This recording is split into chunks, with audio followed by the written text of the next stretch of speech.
អំឡុងពេលនៃការផ្ទុះសង្គ្រាមតាមព្រំដែនជាមួយថៃលើកទី2ដែលចាប់ផ្ដើមកាលពីថ្ងៃអាទិត្យទី7ខែធ្នូឆ្នាំ2025អ្នកនយោបាយខ្មែរដែលមាននានាការផ្សេងគ្នានៅក្នុងប្រទេសកម្ពុជា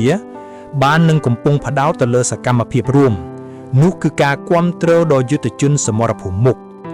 ជាការកត់សម្គាល់ទាំងអ្នកនយោបាយនៅក្នុងជួររដ្ឋាភិបាល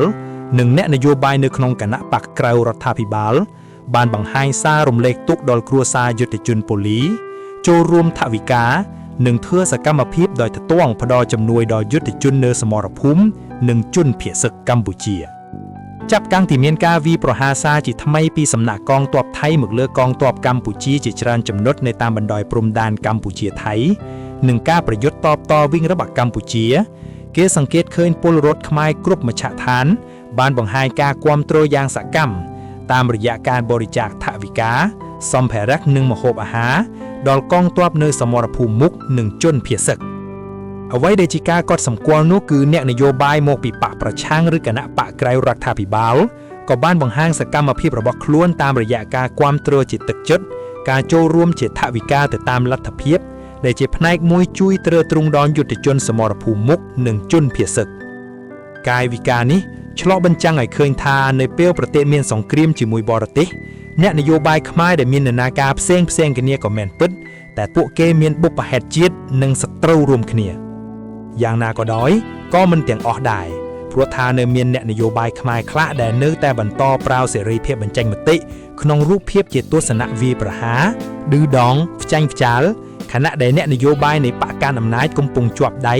ទប់ទល់នឹងការវាយប្រហាររបស់ថៃ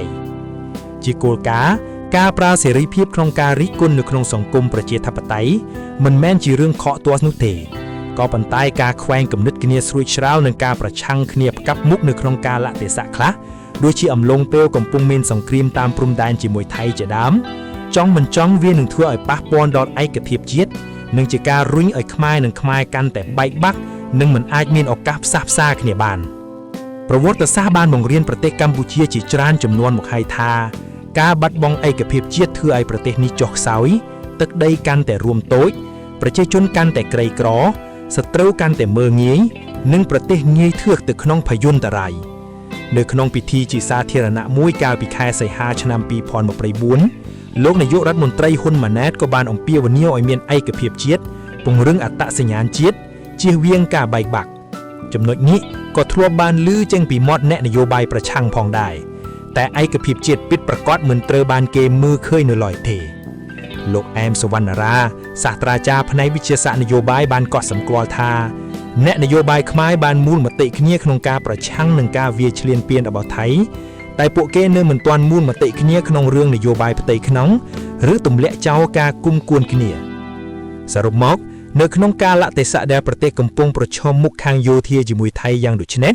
ការរួបរวมគ្នាឯកភាពគ្នារវាងខ្មែរនិងខ្មែរគឺជារឿងសំខាន់និងចាំបាច់បំផុតសំខាន់និងចាំបាច់ព្រោះកម្ពុជាត្រូវការកសាងប្រទេសដើរឲ្យទាន់ស្ថានភាពតំបន់និងពិភពលោកជៀសវាងឧបសគ្គដែលបណ្ដាលមកពីចំនួនផ្ទៃក្នុងនិងការរំខានពីសត្រូវខាងក្រៅដូចជាករណីបង្កហេតុពីសំណាក់កងទ័ពថៃនៅពេលនេះជាដើម